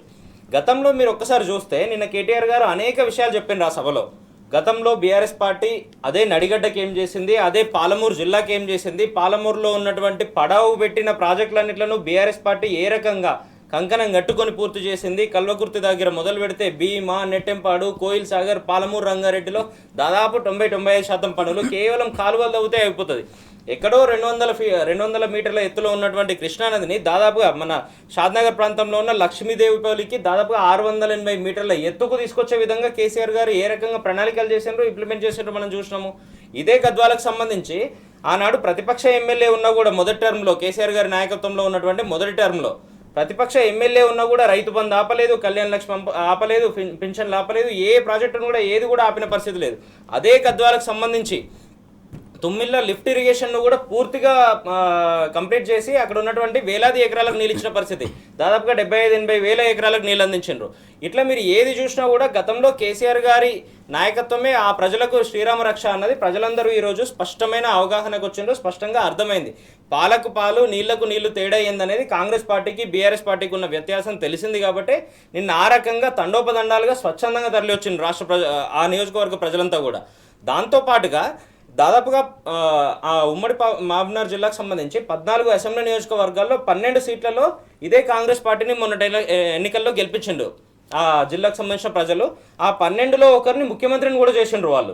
ఇన్ని చేస్తూ ఉంటే ముఖ్యమంత్రి ఏం మాట్లాడుతూ ఉంటాడు ఈరోజు అసెంబ్లీలో కూర్చొని, లేదంటే సీఎం ఆఫీస్లో కూర్చొని ప్రెస్ మీట్లలో కూడా ఏం మాట్లాడుతూ ఉన్నాడు? నడిగడ్డ అంటే ఏంది, నల్లమల్ల అంటే ఏంది, నల్లమల్ల ఎక్కడుంటుంది, నువ్వు ఎక్కడి నుంచి వచ్చినావు, నువ్వు ఏ ప్రాంతం నుంచి వచ్చినావు, నల్లమల్ల తెలంగాణలో ఉంటుందో తెలియదు, ఆంధ్రాలో ఉంటుందో తెలియదు, దేవాదుల లిఫ్ట్ తెలంగాణలో ఉంటుందో తెలియదు, ఆంధ్రాలో ఉంటుందో తెలియదు. అదే ఉమ్మడి పాలమూరులో ఏ ప్రాజెక్టులు ఉన్నాయి, వాటిని ఎట్లా కంప్లీట్ చేయాలని నీకు సోయే ఉండదు. నువ్వేం మాట్లాడతావో తెలియదు, ఉత్తమ్ కుమార్ రెడ్డి గారు ఏం మాట్లాడతారో తెలియదు. తెలంగాణకు సంబంధించిన నీళ్లను పూర్తిగా ఆంధ్రాకు దోచిపెట్టడానికి, ఇదే ఉమ్మడి పాలమూరుకు స్పష్టంగా న్యాయం చేయడానికి పాత బాస్ ఎవరైతే చంద్రబాబు నాయుడు గారు ఉన్నారో తన మెప్పు పొందడానికి మాత్రమే రేవంత్ రెడ్డి గారు ఈరోజు కృష్ణా జలాలను తాకట్టు పెట్టి ఉమ్మడి పాలమూరుకు అన్యాయం చేసే విధంగా ఆలోచనలు చేస్తూ ఉన్నారు. ఇట్లా ఏ రకంగా చూసినా కూడా ఈ 20 నెలల్లో వీరు తీసుకున్న కొత్త స్కీమ్ లేదు, తీసుకోవడం పక్కన పెడితే దాదాపుగా 3 లక్షల కోట్లతో 2 సార్లు బడ్జెట్ పెట్టి ఆ బడ్జెట్ మొత్తం పక్కకే పోయింది, వీళ్ళ కాంట్రాక్ట్లకు కమిషన్లకే పోయింది. ఈరోజు మళ్ళీ కొత్తగా దాదాపుగా 2,03,000 కోట్ల అప్పులు చేస్తే ఆ అప్పులు మొత్తం వీళ్ళే తిన్న పరిస్థితి. ఈ దాదాపుగా 8 లక్షల కోట్లను చూస్తేనే ఈ 10 మంది ఎమ్మెల్యేలు దేనికోసం వాళ్ళ దగ్గరికి పోయినరు, అక్కడ ఉన్నటువంటి 64 మంది ఎమ్మెల్యేలు దేనికోసం పనిచేస్తూ ఉన్నారు అనేది చాలా స్పష్టంగా అర్థమవుతా ఉంది. ఇప్పుడు నేను నియోజకవర్గ అభివృద్ధి కోసం పోయినా అని చెప్తున్నటువంటి ఇదే కృష్ణమోహన్ రెడ్డి గారు ఆ నియోజకవర్గంలో టేకప్ చేసిన ఒక్క చిన్న ప్రాజెక్ట్ చూపించమనండి, ఒక చిన్న ఇనిషియేషన్ చూపించమనండి. కనీసం వీళ్ళు రైతులకు యూరియా ఇస్తున్న పరిస్థితి లేదు, రైతులకు సంబంధించి పెన్షన్లు టైంకి ఇస్తున్న పరిస్థితి లేదు, మిగతా వాళ్ళకి సంబంధించి రైతులకు సంబంధించి రుణమాఫీ చేసిన పరిస్థితి లేదు, రైతు బంధు ఇస్తున్న పరిస్థితి లేదు. ఇట్లా ఏది తీసుకున్నా కూడా కేవలం ఫెయిల్యూర్ ప్రభుత్వంగా మాత్రమే 20 నెలల్లో వీళ్ళు మిగిలిపోయినరు. రానున్న 3 సంవత్సరాల్లో కూడా వీళ్ళు ఏదో చేస్తారన్న భ్రమలు కూడా ప్రజలకేం లేవు. ఈరోజు పూర్తిగా భ్రమలంతా తొలగిపోయిన పరిస్థితి ఉంది. అందుకే కేసీఆర్ గారి నాయకత్వాన్ని బలపరిచే విధంగా అక్కడ ఉన్నటువంటి ప్రజలందరూ ఈరోజు ఆలోచన చేస్తూ ఉన్నారు. రైట్. గౌతమ్ గారు, కృష్ణా వాటాపై సంబంధించి కూడా తలో మాట మాట్లాడతారు. మంత్రి ఒక మాట మాట్లాడతాడు, ఇంకో మంత్రి ఇంకో మాట మాట్లాడతాడు, ఇంకా సీఎం రేవంత్ రెడ్డి అయితే ఏం మాట్లాడతాడో జనాలకు అర్థం కాని పరిస్థితి. ఎట్లా చూస్తారు? ఈరోజు ఒక తెలంగాణ రాష్ట్రం మీద ఎటువంటి అవగాహన లేని ముఖ్యమంత్రి అధికారంలో ఉండడం అనేది మన తెలంగాణ ప్రజలు చేసుకున్న దురదృష్టం. మనకు ఎన్ని నీళ్లు కావాలి, మనకు ఎన్ని లక్షల ఎకరాల సాగు ఉంది, ఎన్ని టీఎంసీల నీళ్లు కావాలి, అసలు నాకు తెలిసి అయితే టీఎంసీలకు క్యూసెక్లకు తేడా కూడా తెలియదేమో ఈ ముఖ్యమంత్రి గారికి. ఒకవేళ నిజంగా కూడా క్యూసెక్లకు టీఎంసీలకు ఆయనకు తేడా తెలిసి ఉంటే మనకు కృష్ణా వాటర్ ఎంత కావాలి, అదేవిధంగా గోదావరి వాటర్ని మనం ఎట్లా యూటిలైజ్ చేసుకోవాలి, మనం ఎంతవరకు పరిమితం కావాలి అనేది ఒక అవగాహన ఉంటుంది.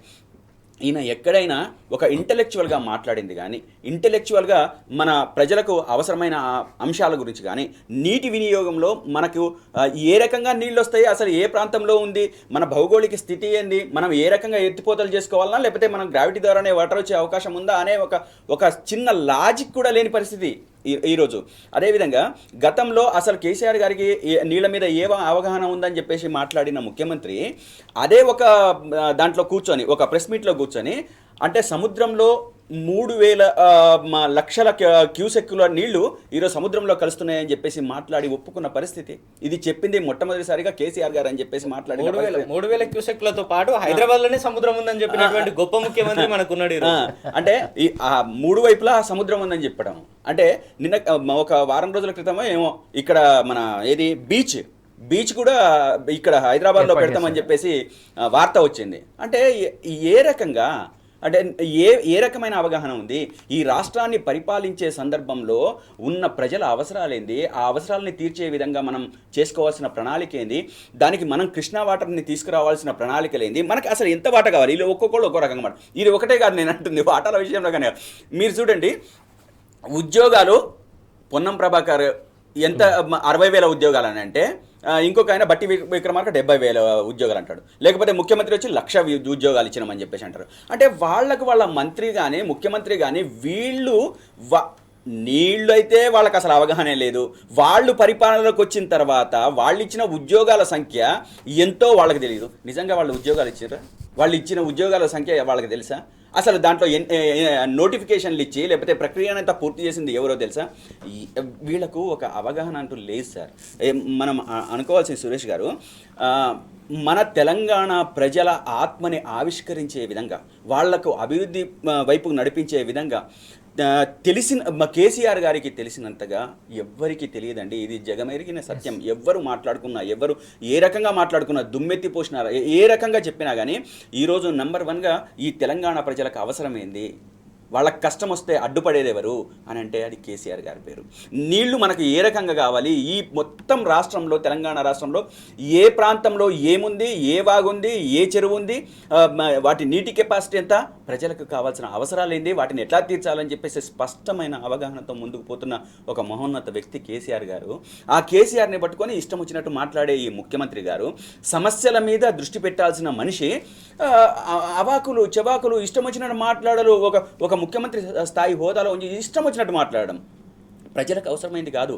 ఆయనకి ఏదైతే అవసరమో అదే, అంతే తప్ప ప్రజలు ఈ కృష్ణా వాటాలో వాళ్ళు ప్రజలకు ఏ రకంగా ఇవ్వాలి, ఎంత శాతం ఇవ్వాలి, ఎన్ని టీఎంసీలు కావాలని చెప్పేసి వాళ్ళకు ఒక అవగాహన లేదు, వాళ్ళు ఇచ్చే తీరు లేదు. వాళ్ళు రేపు రాబోయే రోజులలో పెద్ద ఎత్తున మూల్యం చెల్లించుకుంటారు. నేను అనుకుంటున్నాను ఏంటంటే ఒక 10 ఏళ్ళు వాళ్ళు అసలు అధికారం దూరంగా ఉన్నారు. ఈ తర్వాత అయితే ప్రజలు గమనించిన తర్వాత అయితే వాళ్ళు శాశ్వతంగా తెలంగాణ నుంచి దూరం అయ్యే పరిస్థితి కనబడతా ఉంది.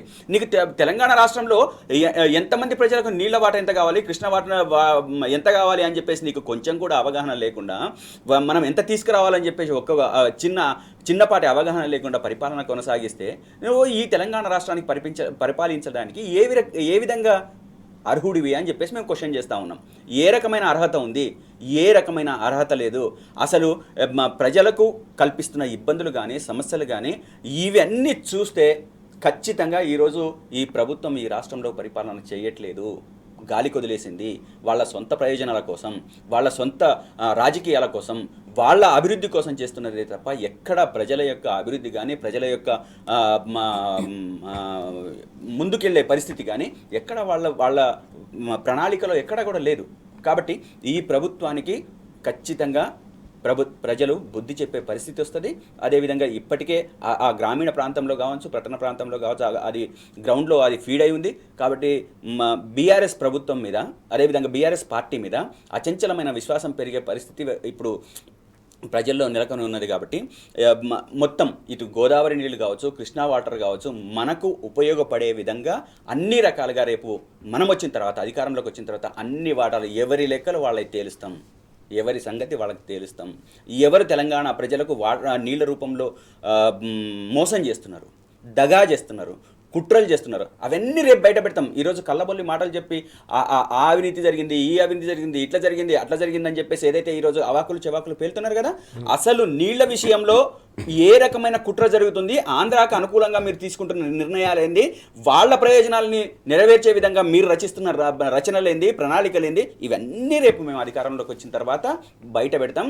ఇదే రేవంత్ రెడ్డి గారిని బట్టలు ఉడదీసి నడి బజార్లో నిలబెడతామని చెప్పేసి తెలియజేస్తున్నాం. రైట్, చూస్తున్నాం మొత్తానికి ఏదైతే నీటి వాటలకు సంబంధించి లెక్కలు తెలియదు, ఇక్కడ ఉన్నటువంటి నీటిని గోదావరి జలాలు కావచ్చు, కృష్ణా జలాలు కావచ్చు పక్క రాష్ట్రానికి అప్పగించడానికి అధికారంలోకి వచ్చాడు కాంగ్రెస్ పార్టీలో అనేది వీళ్ళు ఆరోపిస్తున్నటువంటి అంశం మనం చూస్తున్నాం. ఇప్పుడు నిఖిల్ గారు, ప్రధానంగా నీటి వాటకు సంబంధించి కృష్ణా వాట కావచ్చు, గోదావరి వాట కావచ్చు, అసలు నీటి వాటాలు రాష్ట్రాలకు ఎంత రావాలి ఏంటనేది అవగాహన లేనటువంటి ప్రభుత్వం ఈరోజు ఉందనుకోవాలా? అయితే నీళ్ళకు సంబంధించిన చర్చ జరిగినప్పుడు రేవంత్ రెడ్డి గారు లాంటి వాళ్ళు మాట్లాడితే దయ్యాలు వేదాలు మాట్లాడినట్టుగా ఉంటుంది పరిస్థితి. రాష్ట్రంలో నీళ్ళు ఎక్కడ ఉన్నాయో తెలియదు, ఆ నీళ్ళని ఎక్కడికి తేవాలో తెలియదు, రాష్ట్రంలో నీటి వినియోగం ఎంత ఉంటుందో తెలియదు, మనకు చట్టాల ప్రకారం వాటాల్లో మనకు ఎంత వాటా రావాలన్నది తనకు తెలియదు. నిన్నటి విషయాన్ని మనం ఒక్కసారి గమనిస్తే నిన్న అనేక గంటల పాటు నీటిపారుదల రంగానికి సంబంధించి, ముఖ్యంగా కృష్ణానదికి సంబంధించి రేపొద్దున వాదనలు జరగబోతా ఉన్నాయి రానున్న 10-15 రోజుల్లో. దాంట్లో చట్టబద్ధంగా తెలంగాణకు రావాల్సిన హక్కును సంపాదించడం కోసం గత 10 సంవత్సరాల్లో అనేక సార్లు బీఆర్ఎస్ పార్టీ కేసీఆర్ గారి నాయకత్వంలో హరీష్ రావు గారు కానీ మిగతా వాళ్ళు కానీ వాదించారు. అది దాదాపుగా ఒక ఎండ్ స్టేజ్కి వచ్చింది, ఈరోజు తుది దశకు చేరుకున్నాయి. ఈరోజు రానున్న 15-20 రోజుల్లో గట్టిగా వాటాల కోసం మనం కొట్లాడాల్సిన సందర్భం వచ్చినప్పుడు అనేక గంటల పాటు చర్చ జరిగిన తర్వాత ముఖ్యమంత్రి గారు అఫీషియల్గా ఇచ్చిన స్టేట్మెంట్ ఏంటంటే, రాష్ట్రమంతా నవ్వుకుంటా ఉంది. ఒకసారి మనం గమనిస్తే కృష్ణానదిలో తెలంగాణకు రావాల్సింది 904 టీఎంసీలు అనేది చాలా స్పష్టంగా అఫీషియల్గా చెప్పినారు ముఖ్యమంత్రి గారు. దీంట్లోనే ఇదే మీటింగ్లో అనేక గంటల పాటు చర్చ చేసిన తర్వాత రాష్ట్ర నీటిపారుదల శాఖ మంత్రి అదే మీటింగ్లో కూర్చున్న వ్యక్తి చెప్తున్న విషయం ఏంది, 811 టీఎంసీలు తెలంగాణ రాష్ట్రానికి రావాలని. అంటే మీరు అనేక గంటల పాటు చర్చ ఎవరి కోసం చేసిండ్రు, దేనికోసం చేసిండ్రు, ఆ చర్చల ఫలితంగా వచ్చిందేంది? ఈరోజు ముఖ్యమంత్రి గారేమో 904 టీఎంసీలు అంటారు, నీటిపారుదల శాఖ మంత్రి ఉత్తమ్ కుమార్ రెడ్డి గారేమో 811 టీఎంసీలు అంటారు. అంటే మీరు ఎవరి ప్రయోజనాల కోసం పనిచేస్తున్నారు, ఏ రాష్ట్రానికి తెలంగాణ నీళ్లను దోచిపెట్టడానికి ప్రయత్నాలు చేస్తూ ఉన్నారు తెలుస్తూ ఉంది.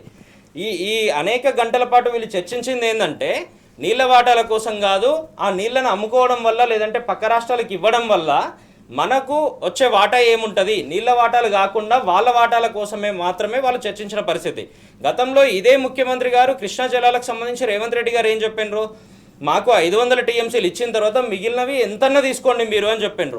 నువ్వెవరు చెప్పడానికి మిగిలినవి ఎంతన్నా తీసుకోండి అని చెప్పడానికి? తెలంగాణ రాష్ట్ర హక్కు కదా, అది తెలంగాణ ప్రజల హక్కు కదా, తెలంగాణ భూభాగం నుండి పోతున్న హక్కు కదా.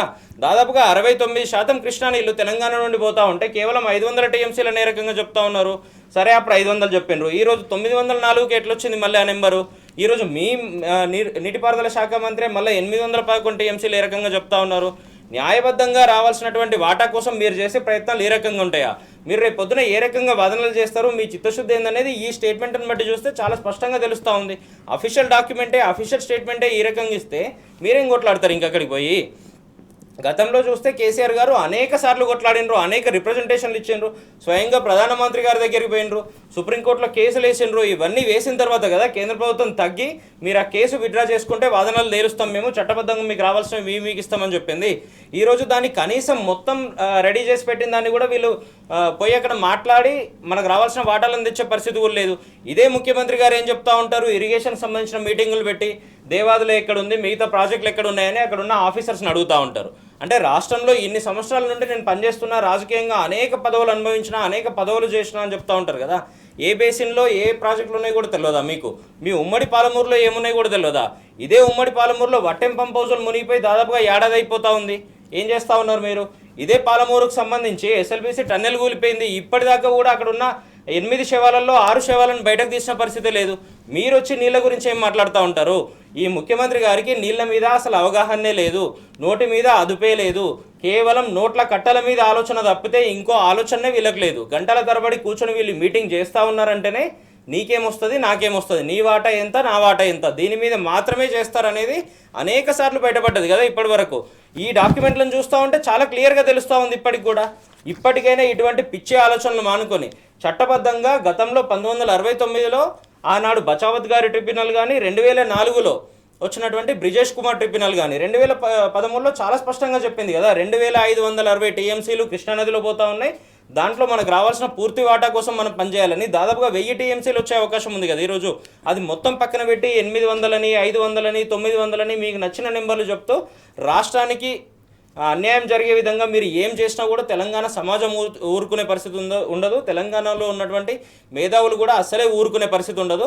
మీరు ఇటువంటి పిచ్చి ఆలోచన ఏం చేసినా కూడా ఖచ్చితంగా బహిరంగంగానే మీ మీద రాష్ట్ర ప్రజలు తిరగబడే పరిస్థితి వస్తుంది. మరీ ముఖ్యంగా ఈ కృష్ణా జలాలకు సంబంధించి ముందు దాన్ని వాడుకొని దానివల్ల అప్లిఫ్ట్ అయ్యే అవకాశం ఉన్నదే ముఖ్యమంత్రి గారు ఈరోజు ప్రాతినిధ్యం వహిస్తున్నటువంటి ఉమ్మడి పాలమూరు జిల్లా.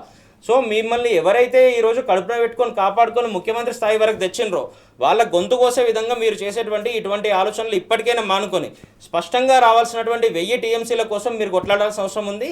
మీకు దాని మీద ఆలోచన కానీ అవగాహన కానీ లేకపోతే, ఆలోచన ఉన్నటువంటి అనేక మంది మేధావులు తెలంగాణ సమాజంలో ఉన్నారు. భేషజాలకు కూడా పోకుండా కేసీఆర్ గారికి పూర్తి అవగాహన ఉంది కాబట్టి, అవసరమైతే మీరు ఎట్లాగో కేసీఆర్ గారిని ఫేస్ చేసే పరిస్థితి లేదు కాబట్టి మీరు ఒక మంత్రివర్గాన్ని వేస్తారా, లేదంటే ఎమ్మెల్యేల కమిటీ వేస్తారా, ఎక్స్పర్ట్ కమిటీ వేస్తారా, వేసి కేసీఆర్ గారి దగ్గర కానీ, హరీష్ రావు గారి దగ్గర కానీ, రాష్ట్రంలో ఉన్న మిగతా ఎక్స్పర్ట్ల దగ్గర కానీ దానికి సంబంధించి పూర్తి వివరాలు తీసుకొని వాదించాల్సిన అవసరం ఉంది. ఇప్పటికైనా ఈ నీళ్లను పూర్తిగా సాధించడానికి తప్పితే మీకు నచ్చిన నెంబర్లు వేసుకొని ఆ నెంబర్లను మాత్రమే మీరు సాధిస్తామని చెప్పి పిచ్చి పిచ్చి వ్యాఖ్యలు వాళ్ళ ముందు చేసి అక్కడ ఉన్నటువంటి కమిషన్ల ముందు రాష్ట్ర నీటి హక్కులను పూర్తిగా ఆంధ్రాకు మీ పాత బాస్కి దోచిపెట్టాలని ఆలోచన చేస్తే ఈరోజు ఎక్కడికక్కడ మిమ్మల్ని ఉరికిచ్చి కొట్టే పరిస్థితులు వస్తాయి. కాంగ్రెస్ నాయకులను ఇప్పటికే తీవ్రమైన అన్యాయం చేస్తూ ఉన్నారు. ఈ 20 నెలలకు సంబంధించి చూస్తే ఈ నీళ్ల ద్వారా ఒకవైపు గోదావరి నీళ్ళని మీరు ఏ రకంగా పక్క రాష్ట్రాలకు తరలియడానికి మీరు ఆల్రెడీ దానికి సంబంధించిన ఇనిషియేషన్స్ తీసుకుంటా ఉన్నారు తెలుస్తూ ఉంది. ఈరోజు మరోపక్క కృష్ణానది జలాల మీద మీరు చేస్తున్నటువంటి ఈ ప్రకటనలే చెప్తా ఉన్నాయి మీరు ఏ రకంగా అన్యాయానికి గురి చేయాలి, పాలమూరును పడావి పెట్టాలి, పాలమూరును మొత్తం ఎండిపోయే విధంగా పాలమూరు కానీ అటువైపు నల్గొండ కానీ ఖమ్మం జిల్లాలో కొంతపాటుగా ఏ రకంగా ఎండిపోయే విధంగా పూర్తిగా నాశనం అయ్యే విధంగా మీరు ఆలోచనలు చేస్తూ ఉన్నారు. మళ్ళీ బొంబాయి బొగ్గుబాయి అనే విధంగా వాళ్ళు వలసలు పోయే విధంగా ఆలోచనలు చేస్తూ ఉన్నారో తెలుస్తూ ఉంది.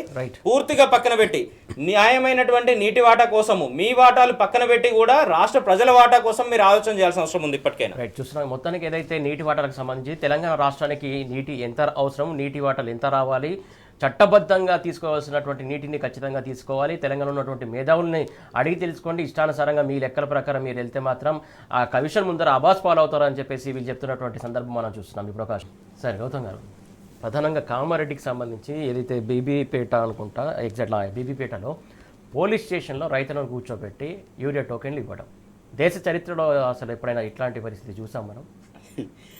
నిజంగా కూడా వీళ్ళ అరాచక పరిపాలన, విఫల పరిపాలన మనకు రైతుల గోస చూస్తుంటే తెలుస్తుంది.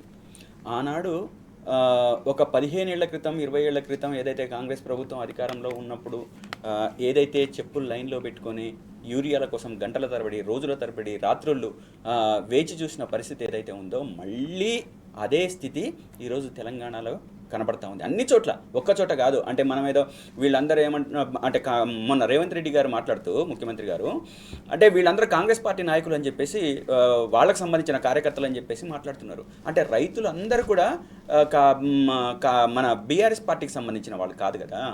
మొత్తం ఎక్కడ చూస్తే అక్కడ, ఏ గ్రామంలో తీసుకుంటే అక్కడ, ఏ సొసైటీ దగ్గర తీసుకుంటే అక్కడ ప్రజలంతా లైన్లో నిలబడి, క్యూలో నిలబడి యూరియా కోసము ఈరోజు ఎదురు చూస్తున్న పరిస్థితి.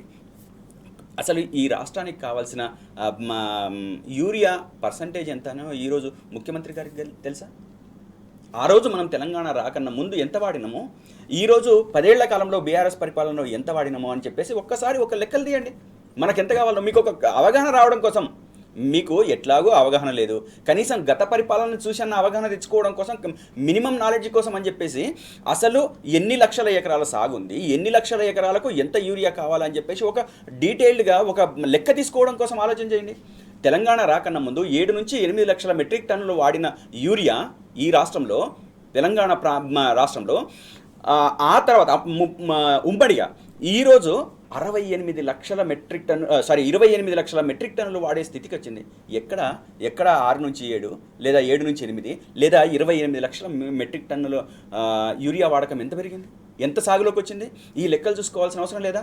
అంటే వర్షాకాలం పంటలో కావచ్చు, లేకపోతే ఎండాకాలం పంటలో కావచ్చు, మన రైతులకు ఎంత యూరియా కావాలి అనేది ఒక లెక్క పెట్టుకొని కేంద్రం దగ్గరికి పోయి కాళ్ళ వేళ్ళబడి అవసరమైతే వాళ్లకు ఏ విధంగా కన్విన్స్ చేసి వాళ్ళ మెప్పు సాధించి మనం యూరియా తెచ్చుకోవడానికి ఎంత ప్రయత్నం చేయాలి? నువ్వు ఏ పంటకు నువ్వు ఏది వేసినా వేయకపోయినా యూరియా చాలా మస్ట్, కంపల్సరీ.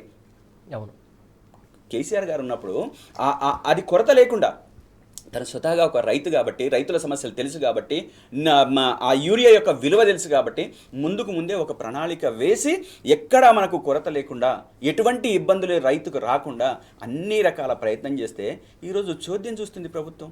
ఎక్కడ కూడా వాటి లెక్క లేదు, ఒక పత్రం లేదు, ఏం లేదు. ఏమన్నంటే ఎదురుదాడి చేయటం. ఇప్పుడు వాస్తవాల మీద ఆధారపడి మాట్లాడాలు రేవంత్ రెడ్డి గారికి, ఈ రాష్ట్ర ముఖ్యమంత్రికి ఎక్కడా లేదు. రైట్. ఆయన ఏమున్నా కానీ ఎదురుదాడి చేయటము లేదా నెపాలు వేయటము, అదేవిధంగా లోపాలని కప్పిపుచ్చుకోవడానికి ప్రయత్నం చేయటం తప్ప ఈ రాష్ట్రంలో ఉన్న రైతులకు నీళ్లు, యూరియా లేకపోతే ఇంకో మందులు ఏ రకంగా వాళ్ళకి అవసరమవుతాయి, ఏ రకంగా వాళ్ళకు ఉపయోగపడతాయి, ఎంత అవసరం ఉంది, ఆ అవసరానికి తగ్గట్టుగా నేను బిహేవ్ చేయాలని చెప్పేసి ఎక్కడ లేడు. ఇన్నిసార్లు 100 సార్లు 1000 సార్లు ఎన్నో సార్లు ఈరోజు ఢిల్లీకి పోయిండు కదా రేవంత్ రెడ్డి గారు. ఏం చేసిండు? అక్కడికి పోయి కేంద్రం దగ్గర ఏం అడుగుతున్నాడు, ఏం మాట్లాడుతున్నాడు? అంటే ఈ రాష్ట్ర ప్రయోజనాలు అంటే నువ్వు మాట్లాడాల్సిందేంటి? నీళ్ళ గురించి మాట్లాడాలి, అదేవిధంగా రైతుల గురించి మాట్లాడాలి, మనకు కావాల్సిన వాటాలు ఏంటనేది చూడాలి. కేంద్రం దగ్గర నుంచి వస్తున్న ఏదైతే ఉన్నాయో ఇవన్నీ కూడా యూరియా మనం ప్రొడక్ట్ చేసుకోలేము, సెంటర్ దగ్గర నుంచి తెచ్చుకోవాలి. ఈ తెచ్చుకునే దగ్గర నుంచి మనం ఖచ్చితంగా ఆ ప్రయత్నం చేయాలి. నిఖిల్ గారు, ఏదైతే మంత్రులు కావచ్చు, సీఎం కావచ్చు, యూరియా కష్టాలు లేవు, కొరత లేదని చెప్తున్నారు. ఏదైతే ప్రభుత్వ కార్యాలయం అటువంటి పోలీస్ స్టేషన్లో పెట్టి టోకెన్లు ఇచ్చి వాళ్ళకి సప్లై చేయడానికి పెట్టిరంటే కొరత ఉందని ఇంతకంటే ఇంకా నిదర్శనం ఏమైనా కనబడుతుందా? అయితే నిన్న ఒక్కరోజే కాదు, ఆ బీబీపేట అనేది మా సిరిసిల్ల నియోజకవర్గానికి ఎక్స్ట్రీమ్గా ఆనుకొని ఉంటుంది. మా సిరిసిల్ల నియోజకవర్గంలో చివరి గ్రామం ఆ బీబీపేట గ్రామం, పక్కపక్క గ్రామాలు. సో చాలా స్పష్టంగా బీబీపేటకు సంబంధించి వందలాది మంది రైతులు అక్కడ ఉన్నటువంటి యూరియా సెంటర్ల ముందర క్యూలో కూర్చున్నారు. అది ఎప్పుడు పొద్దున 4 గంటలకు 5 గంటలకు పోయి సాయంత్రం దాకా కూర్చుంటున్న పరిస్థితులు ఉంటాయి. అక్కడ నుండి వాళ్ళందరినీ పోలీస్ స్టేషన్కి తీసుకుపోయి పోలీస్ స్టేషన్లలో టోకెన్లు ఇస్తున్న పరిస్థితి. అక్కడ వచ్చిన 600 బస్తాల యూరియా అయితే అక్కడికి వచ్చింది వేలాది మంది రైతులు ఉన్నారు. దాదాపుగా 1500-1600 మంది 2000 మంది దాకా రైతులు వచ్చిండ్రు నిన్న ఒక్కరోజే. ఇది అట్లా ప్రతిరోజు వస్తున్న పరిస్థితి. రాష్ట్రంలో ఇంత యూరియా కొరత ఎందుకు వచ్చింది? ఈరోజు ముఖ్యమంత్రి గారు కానీ దానికి సంబంధించిన విభాగాలు కానీ ముందు నుండి వాళ్ళు ఎందుకు ఎస్టిమేషన్లు తీసుకోలేకపోయినారు? రాష్ట్రంలో ప్రతి సంవత్సరం ఎంత అవసరం ఉంటుంది, ఈ సంవత్సరం ఎంత అవసరం ఉంటుంది, ఎన్ని లక్షల ఎకరాల్లో నాట్లేసిండ్రు, దానికి మనం ఎంత సప్లై చేయాలంటే ముందే మనం బఫర్ స్టాక్స్ ఎంత పెట్టుకోవాలి, దీనికి సంబంధించిన ప్రిపరేషన్స్ ఎందుకు చేయలేకపోయినరు? కేవలం ఇక్కడ ఈరోజు రాష్ట్రాన్ని నడుపుతున్న వ్యక్తులందరూ వాళ్ళకి ఏ వాటాలు వస్తాయన్న దాంట్లో బిజీగా ఉన్నారు కాబట్టి రైతులకు కావాల్సిందంతా పక్కన పోయింది ఈరోజు. దీంట్లో రాష్ట్ర వ్యవసాయ శాఖ మంత్రి ఏం చెప్తా ఉంటారు తుమ్మల నాగేశ్వరరావు గారు, వాళ్ళు అసలు రైతులే కాదు రాజకీయాల కోసం వచ్చిండ్రు అని చెప్తా ఉన్నారు. రాజకీయం కోసం వచ్చే వాళ్ళు ఆ రకంగా లైన్లో కూర్చుంటారా? రాజకీయం కోసం వచ్చే వాళ్ళు ఆ రకంగా చెప్పులు లైన్లో పెడతారా? ఆ రకంగా పాస్ పుస్తకాలు లైన్లో పెడతారా? గతంలో ఉమ్మడి రాష్ట్రంలో ఏ రకంగా అయితే కాంగ్రెస్ పరిపాలనలో ఇదే రకంగా చెప్పులు లైన్లో పెట్టి పరిస్థితి ఉండేనో ఈరోజు మళ్ళీ అదే పరిస్థితి తీసుకొచ్చిండ్రు. ఇది ఇట్లాగే కొనసాగితే రేపు పొద్దున కాంగ్రెస్ నాయకులు ఎప్పుడు గ్రామాల్లోకి పోయినా, ఎప్పుడు రైతుల దగ్గరికి పోయినా అదే చెప్పులు మీ మెడలో వేసి ఊరేగించే పరిస్థితులు వస్తాయి. తస్మాత్ జాగ్రత్త అని ఈరోజు యావత్ సమాజం హెచ్చరిస్తూ ఉంది ఇదే కాంగ్రెస్ పార్టీ నాయకులను. ఇదే ముఖ్యమంత్రి గారికి సంబంధించిన సొంత జిల్లాలో నారాయణపేట జిల్లాలో ఏం జరుగుతూ ఉంది? యూరియా అడిగితే రైతును చెంపదెబ్బ కొట్టింది అక్కడ ఉన్నటువంటి ఎస్ఐ. ఇదే మహబూబాబాద్లో ఏమైంది? రైతులు యూరియాకి సంబంధించి ఆ టోకెన్లు ఇవ్వాలని చెప్పి ఆ మొత్తం వాళ్ళకి సంబంధించిన పాస్ పుస్తకాలు జిరాక్సులు అక్కడ ఉన్నటువంటి అధికారులకు ఇస్తే మొత్తం తీసి ఆ కిటికీ నుండి బయటకి సురితే రైతులందరూ పోయి అక్కడ ఏరుకుంటున్న పరిస్థితి. పొన్నం గారు ఏం చెప్తా ఉంటారు? ఇక్కడ ఇదంతా కూడా కేవలం కేటీఆర్ గారు క్రియేట్ చేస్తూ ఉన్నారు, కేసీఆర్ గారు చేస్తూ ఉన్నారంట. అదేమన్నా తినే వస్తువా? ఇప్పటికైనా ఈ పూర్తి ఆలోచన మానుకొని దాదాపుగా నెలన్నర రోజులు గడుస్తూ ఉంది కాబట్టి దీన్ని మొత్తం పక్కన పెట్టి ఇమ్మీడియట్గా యూరియా తీసుకురావడానికి ముఖ్యమంత్రి గారు అనేక సార్లు ఢిల్లీకి పోయినారు కదా, ఇప్పటికైనా యూరియా కోసం పోయి యూరియా తీసుకొచ్చి ఇమ్మీడియట్గా రైతులకు అందజేయాల్సిన అవసరం ఉంది. గౌతమ్ గారు, ఏదైతే ఫీజు రియంబర్స్మెంట్కి సంబంధించి విద్యా సంస్థలు పెద్ద ఎత్తున నిరసన వ్యక్తం చేస్తే రేపటి నుంచి వాళ్ళు ఖచ్చితంగా వాకౌట్ చేస్తామని చెప్తున్నటువంటి సందర్భంలో వీళ్ళు పిలిచి చర్చలు జరుపుతున్నటువంటి నేపథ్యంలో అల్లరి చేయొద్దు, నష్టం మీకే జరుగుతుందని చెప్పేసి డిప్యూటీ సీఎం హోదాలో ఆయన చేసినటువంటి వ్యాఖ్యలు ఎట్లా చూస్తారు మీరు? సురేష్ గారు, ఈ రియంబర్స్మెంట్ విషయంలో కాంగ్రెస్ పార్టీ ఆనాడు బీఆర్ఎస్ ప్రభుత్వం మీద పెద్ద ఎత్తున కుట్ర చేసింది. అంటే యాజమాన్యాలతో కలిసి అంటే మీకు అంత ఇవ్వట్లేదు ఇంత ఇవ్వట్లేదు అని చెప్పేసి మాట్లాడి వాళ్ళందరినీ గ్యాదర్ చేసి అంటే బీఆర్ఎస్ ప్రభుత్వానికి వ్యతిరేకంగా నిలబెట్టడంలో వాళ్ళకు కుట్రపూరితంగా వ్యవహరించిన తీరు ఆ రోజు కేసీఆర్ గారు వేల కోట్ల రూపాయల రియంబర్స్మెంట్ రూపంలో ఇస్తే ఏదో కొద్దిగా ఏదైతే తేడా ఉంటే దాన్ని చిలవలు పలవలు చేసేసి మొత్తం వ్యతిరేకంగా నిలబెట్టిన మీరు ఈరోజు మీరు వచ్చి 2 సంవత్సరాలు అవుతుంది కదా, 10,000 కోట్ల రూపాయలు ఈరోజు పెండింగ్లో ఉన్నాయి వాళ్ళకు మొత్తం యాజమాన్యాలకు. దాని కారణంగా ఈరోజు అంటే కౌన్సిలింగ్లలో వస్తున్న విద్యార్థులు కూడా భయపడుతున్న పరిస్థితి. ఎందుకంటే రియంబర్స్మెంట్ వస్తుందో రాదో తెలియక యాజమాన్యాలన్నీ కూడా డైరెక్ట్గా ఫీజులు వసూలు చేస్తున్న పరిస్థితి. అదేవిధంగా పాత వాళ్లకు సర్టిఫికేట్లు ఇవ్వలేని పరిస్థితి. ఇవన్నీ మనం గమనించినప్పుడు ప్రభుత్వం ఏం చెప్తుంది అనేది ఒక ప్రశ్న. దానికి తోడు వాళ్ళు కష్టాలలో ఉంటే యాజమాన్యాలందరూ కష్టాల్లో ఉన్నారు, కావాలని రాలేదు మీ దగ్గరికి. ఒక్కొక్క ఇన్స్టిట్యూట్కు కోట్లు పెండింగ్లో ఉన్న పరిస్థితి. ఈ కోట్ల రూపాయలు పెండింగ్ ఎంత మాట, ఎంత పెద్ద మాట. అల్లరి చేయొద్దు, నష్టం మీకంటే బెదిరిస్తున్నారా? బెదిరింపే కదా ఒక రకంగా. యాజమాన్యాలకు బెదిరించేటంత ఇది ఉందా? అంటే వాళ్ళు చదువు చెప్పకుండా ఫ్రీగా తీసుకుంటున్నారు డబ్బులు, వాళ్ళు చదువు చెబుతున్నారు, అదేవిధంగా ఫీజులు అడుగుతున్నారు. ఇది గవర్నమెంట్ వైపు నుంచి ఉన్న లెక్క. మీరు తప్పనిసరిగా వాళ్ళకి రిలీజ్ చేయాల్సిన బాధ్యత ఈ ప్రభుత్వం వెంటనే చర్యలు తీసుకోవాలి. మీరు చెప్పండి, అంటే ఇది ఒక ఉక్కుపాదం రకమైనటువంటి వ్యాఖ్యలా లేకుంటే ఎట్లా అనుకోవాలి అసలు? అయితే ప్రేమతో పరిపాలన చేయాల్సిన వాళ్ళు వీళ్ళు మొత్తం పక్కన పెట్టి ఈరోజు కేవలం భయంతో మాత్రమే గుప్పిట్లో పెట్టుకోవాలని చూస్తూ ఉన్నారు. మీరు గతంలో తెలంగాణ చరిత్ర మొత్తం ఎక్కడ చూసినా కూడా ఏనాడు కూడా భయపడే చరిత్ర తెలంగాణకు లేదు. మీరు పక్క రాష్ట్రాలను చూసి అక్కడ ఉన్నట్టే ఇక్కడ ఉంటుంది అనుకుంటున్నారేమో కానీ ఆనాడు ఏం లేని నాడే నిజాం సైన్యాన్ని కూడా కేవలం చీపురు గట్టలతో తరిమికొట్టిన పరిస్థితులను తెలంగాణ సమాజం మొత్తం చూసింది. ఒక్కసారి అవి గుర్తు చేసుకోవాలి. ఈరోజు మీరు 100 కోట్లు 1000 కోట్లు వాళ్ళకి పెండింగ్లు పెట్టడం మీ తప్పు. దాంతోపాటుగా రాష్ట్రంలో 3 లక్షల కోట్లతో 2 సార్లు బడ్జెట్ పెట్టిండ్రు, 2 లక్షల కోట్లు అప్పు చేసిండ్రు. 8 లక్షల కోట్ల అప్పులు తీసుకొచ్చి 8 లక్షల కోట్లు మీరు ఖర్చు పెట్టినట్టుగా లెక్కలు చూపిస్తున్న మీరు 10,000 కోట్లు వాళ్ళకి ఇచ్చే పరిస్థితి ఎందుకు లేదు ఈరోజు? అవన్నీ ఎవరి జేబుల్లోకి పోయినాయి అనేది ఇదే కాంగ్రెస్ పార్టీ ఎమ్మెల్యేలు బయటకు వచ్చి చెప్తా ఉన్నారు, ప్రెస్ ముందట చెప్తా ఉన్నారు. 30%, 40% కమిషన్లు తీసుకుంటా ఉన్నారని. దాదాపుగా 2 సంవత్సరాలు గడుస్తూ ఉంటాయి. 2 సంవత్సరాల్లో ఆ 10,000 కోట్లు 12,000 కోట్లు ఇచ్చే పరిస్థితి ఎందుకు లేదు? విద్యార్థులకు వాళ్ళు సర్టిఫికెట్లు ఇస్తలేరు అన్న అబాస్పాల్ అయ్యే విధంగా మీరు ఎందుకు చేస్తూ ఉన్నారు? విద్యార్థులందరినీ ఎందుకు ఇబ్బందులు పెడతా ఉన్నారు? గతంలో ఇంజనీరింగ్ విద్య అంటే లేదంటే కౌన్సిలింగ్కి సంబంధించి ఏ స్ట్రీమ్లో పోయినా కూడా రాష్ట్ర ప్రభుత్వం నుంచి వచ్చేది ప్రాంప్ట్గా వస్తుంది, మిగిలింది మాత్రమే మేము పే చేస్తే మేము సక్సెస్ఫుల్గా ఆ విద్యా సంవత్సరాన్ని ముగించుకొని బయటకు వచ్చే పరిస్థితులు ఉంటాయని ఒక కాన్ఫిడెన్స్ ఉంటుండే. ఈరోజు అది మొత్తం పక్కకు పోయి పిల్లలందరూ ఇబ్బంది పడి రోడ్ల మీదకి వచ్చి ధర్నాలు చేసే పరిస్థితి ఎందుకు వచ్చింది? అంటే మీరు ఇక్కడ వాళ్ళకి రావాల్సింది యాజమాన్యాలు అడుగుతూ ఉంటే అది ఇచ్చే పరిస్థితి ఉండదు. అటు వాళ్ళని భయపెడతా ఉంటారు, ఇటు రైతులను భయపెడతా ఉంటారు, అటు పెన్షన్లు అడిగే వాళ్ళని భయపెడతా ఉంటారు, నీళ్ళు అడిగే వాళ్ళని భయపెడతా ఉంటారు. ఇవన్నీ కాదు, రేపు పొద్దున 4 రోజులు ఓపిక పడితే మిమ్మల్ని రాష్ట్ర ప్రజలంతా భయపెట్టే రోజులు వస్తాయి.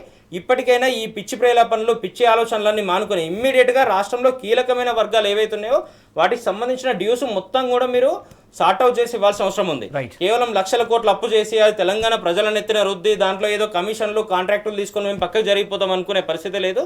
మీరు ఈ రోజు 4 కమిషన్లు వేస్తే రేపు పొద్దున 40 కమిషన్లు వేస్తాం మేము. Right. 40 కమిషన్లు వేసి ప్రతి రూపాయి కూడా బయటకు తీసే పరిస్థితులు ఉంటాయి. ప్రతి రూపాయికి తెలంగాణ సమాజం ముందు లెక్క పెట్టే పరిస్థితులు ఉంటాయి. రైట్ నిఖిల్ గారు, ఈ ఆలోచనలు మొత్తం పక్కన పెట్టి ఇమ్మీడియట్ గా వీళ్ళందరినీ ఆదుకోవాల్సిన అవసరం ఉంది. రైట్, థ్యాంక్ యూ నిఖిల్ గారు, thank you Gautam garu, thank you so much. So చూస్తున్నాగా మొత్తానికి కాంగ్రెస్ ప్రభుత్వం నియంత్రణగా వ్యవహరిస్తుంది. ఖచ్చితంగా ప్రజల యోగక్షేమాలు ఆలోచించి ప్రజల యొక్క పరిపాలన కొనసాగించాలని చెప్పేసి గౌతమ్ గారు నిఖిల్ గారు కోరుతున్నటువంటి సందర్భం మనం చూస్తున్నాం.